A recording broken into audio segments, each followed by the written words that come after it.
তন্ময় ভট্টাচার্যের বিরুদ্ধে ব্যারাকপুর বরানগর ওই জায়গাতেও পার্টি অফিসে বামফ্রন্ট কর্মীদের, বামফ্রন্ট মহিলাদেরও অনেক রকম অভিযোগ আছে। আমি একজন রাজনৈতিক ব্যক্তিত্ব হিসেবে আপনাকে আমি আমার বাড়িতে ডেকেছি, কারণ আমি আপনাকে আপনার যা প্রশ্ন তার উত্তর দেওয়ার চেষ্টা করি। এবার আপনি আমার বাড়িতে আসার পর যদি আমি আমার চেয়ার ছেড়ে আপনার কোলে গিয়ে উঠে পড়ে বসি, মনীষা মুখার্জি তিনি কলকাতার বুক থেকে, পশ্চিমবঙ্গের বুক থেকে গায়েব হয়ে গেল। কান পাতলে এখনো শোনা যায় বামফ্রন্টের বিরাট এক প্রবীণ নেতা, তার সাথে নাকি ঘনিষ্ঠ সম্পর্ক ছিল। জহর সরকার আরজিকর কাণ্ডে প্রতিবাদ করার জন্য জহর সরকার তৃণমূল থেকে নিজের পদ তুলে নিয়েছিলেন এবং তার জায়গায় তৃণমূলে এবার ঋতব্রত বন্দ্যোপাধ্যায়কে দেওয়া হলো।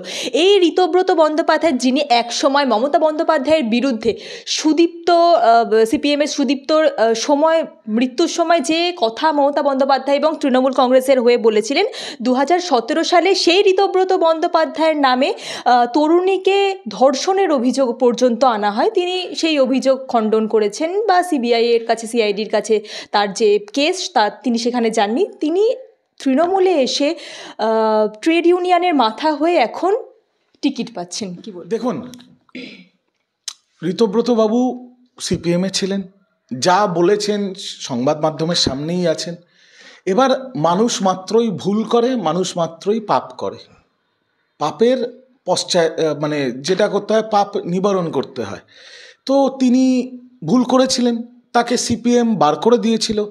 বাট ঋতব্রতদা যখন বামফ্রন্টের হয়ে সাংসদ ছিলেন, তখনও তিনি অত্যন্ত সুবক্তা, সংসদে তার পারফরমেন্স খুব ভালো। এবং বামফ্রন্ট থেকে বহিষ্কৃত হওয়ার পর যখন তিনি নির্দল সাংসদ ছিলেন, তখনও তিনি কতটা কোয়েশ্চেন করেছিলেন, কতটা পয়েন্টস রেজ করেছিলেন পার্লামেন্টে, এটাও পাবলিক নলেজ। তারপরে তিনি তৃণমূলে যোগদান করেন। তৃণমূলে যোগদান করার পর তাকে আইএনটিটিউসির রাজ্য সভাপতি করা হয়। রাজ্য সভাপতি করার পরেই তিনি মমতা বন্দ্যোপাধ্যায়ের নেতৃত্বে, অভিষেক বন্দ্যোপাধ্যায়ের সেনাপতিত্বে বিগত, আমি যদি খুব ভুল না করি, 4 থেকে 4.5 বছর তিনি যেভাবে কুচবিহার থেকে কাকদ্বীপ দৌড়ে বেরিয়েছেন, অক্লান্ত পরিশ্রম করেছেন, দলের ট্রেড ইউনিয়ন, এই দলের শ্রমিক সংগঠনকে যেভাবে মজবুত করেছেন, আজকে তিনি তার কাজের ফল পেয়েছেন। আর আমার মনে হয় ঋতব্রত বন্দ্যোপাধ্যায় হোক কি রিজু দত্ত হোক কি যে দলের যে নেতৃত্বই হোক না কেন, যদি আপনি পরিশ্রম করেন, যদি আপনি দলের হয়ে সঠিক কাজ করেন, তাহলে একটু দেরি হলেও দল আপনাকে পুরস্কৃত করবে, সেটা যে দলই হোক। আর আমার মনে হয় জহরবাবুর ছাড়া আসনে Ritabrata Bandyopadhyay is an well deserved candidate, শুধু নয়, ইজ আ আইডিয়াল ক্যান্ডিডেট। কারণ তার রাজ্যসভার অভিজ্ঞতা আছে, অত্যন্ত সুবক্তা। আর আজকের দিনে পার্লামেন্টে যা চলছে, যেখানে স্বাধীন ভারতবর্ষের ইতিহাসে বিজেপি পার্লামেন্টকে চলতে দিচ্ছে না, মানে শাসক দল পার্লামেন্ট চলতে দিচ্ছে না, কারণ তারা কঠিন প্রশ্ন থেকে পালিয়ে যাওয়ার চেষ্টা করছে, সেখানে ঋতব্রত দার মতো লোক তৃণমূল কংগ্রেসের রাজ্যসভায় দরকার, প্রয়োজন। আর তাতে পার্টিরও ভালো, ওনারও ভালো। এই খবর প্রকাশ হওয়ার পর সিপিআইএমে অনেকেই কিন্তু বেশ ক্ষুব্ধ। দেখা যাচ্ছে যে আজ সোশ্যাল মিডিয়ায় সায়ন ব্যানার্জি একটি ভিডিও পোস্ট করেন, সেখানে অজিত পাওয়ার এবং ঋতব্রত বন্দ্যোপাধ্যায়কে বলেছেন তারা ওয়াশিং মেশিন রাজনীতি শুরু করেছে। না, আমার কথা হচ্ছে সিপিএম এত বড় বড় কথা বলার আগে, সিপিএম তো ঋতব্রতদার নাম অ্যানাউন্স হওয়ার পর থেকেই সোশ্যাল মিডিয়ায় নোংরাও পোস্ট করছিল। তো সিপিএম সুশান্ত ঘোষকে দেখতে পারে না? সুশান্ত ঘোষের খাট মডেল, তন্ময় ভট্টাচার্যের কোলে ওঠা মডেল দেখতে পায় না সিপিএম? তাদের বিরুদ্ধে কি পদক্ষেপ নিয়েছে? তাদের তো দল থেকে বার করেনি। হারমাদ, ডালিম পান্ডে থেকে আরম্ভ করে এইসব খুনি যেগুলো, সেগুলোকে নিয়ে ইনসাফ মিছিলে হাঁটায় এরা আবার বড় বড় কথা বলবে।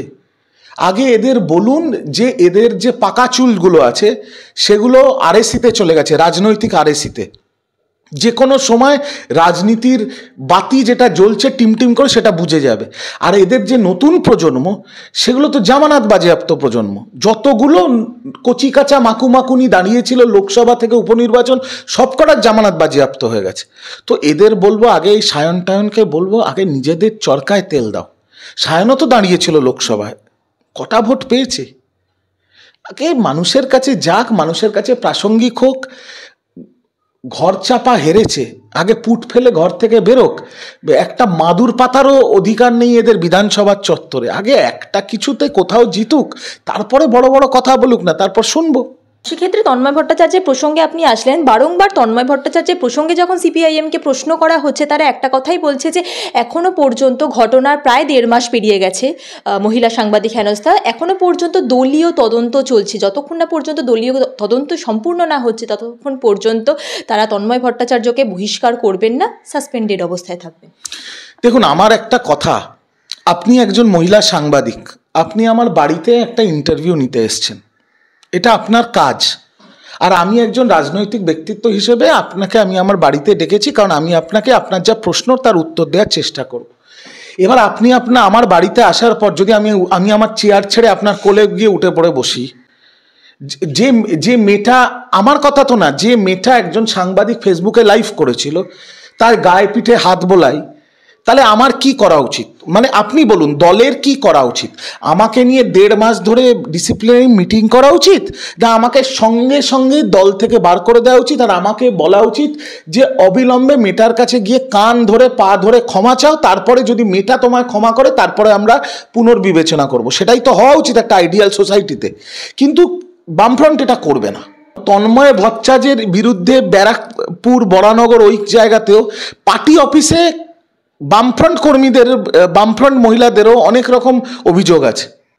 কলকাতার বুকে একজন অধ্যাপিকা, যিনি সেই সময়ের শিক্ষা ব্যবস্থার একটা বিরাট ক্ষমতাশালী জায়গায় ছিলেন, মনীষা মুখার্জি, তিনি কলকাতার বুক থেকে, পশ্চিমবঙ্গের বুক থেকে গায়েব হয়ে গেল। কান পাতলে এখনো শোনা যায় বামফ্রন্টের বিরাট এক প্রবীণ নেতা, তার সাথে নাকি ঘনিষ্ঠ সম্পর্ক ছিল। তাকে সম্মান করে আর নামটা বললাম না, আজকের দিনে ছেড়ে দিলাম। জিজ্ঞেস করুন না মনীষা মুখার্জি কোথায়। তো যাদের ডিএনএতে, যে বামফ্রন্টের ডিএনএতে, যে বামফ্রন্টের রক্তে মহিলাদের সাথে নিপীড়নের ইতিহাস আছে, মহিলাদের শ্লীলতাহানির ইতিহাস আছে, মেয়েদের গায়েব করে দেওয়ার ইতিহাস আছে, মহিলাদের চাকরি দেওয়ার নাম করে শ্লীলতাহানি, ধর্ষণ করার ইতিহাস আছে, তাদের থেকে আপনারা আশা করেন কি করে যে তন্ময়ের মতো এরকম একটা পোটেনশিয়াল রেপিস্টকে ওরা দল থেকে বার করে দেবে? ওরা তো উল্টে সায় দেবে। আর তারপর আবার তন্ময় বুকে জাস্টিস ফর অভয়ার ব্যাজ পরে যাবে ডিসিপ্লিনের মিটিংয়ে। ছি ছি ছি ছি ছি ছি ছি ছি ছি। অভয়ার এরকম অপমান মনে হয় সঞ্জয় রায়ও করেনি, যে অপমান তন্ময় ভট্টাচার্য করেছে। একটা মেয়ের, একটা বাচ্চা সাংবাদিকের কোলে বসে তার গায়ে হাত পায়ে হাত বুলানোর পরে অভয়ার ব্যাজ পরে ডিসিপ্লিনের মিটিংয়ে যাচ্ছে। ছি, লজ্জা লাগে, আমার লজ্জা লাগে বলতে আমার, যে আমরা যে বঙ্গ রাজনীতির অংশ, এইসব মালও সেই সব বঙ্গ রাজনীতির অংশ। লজ্জা লাগে আমার।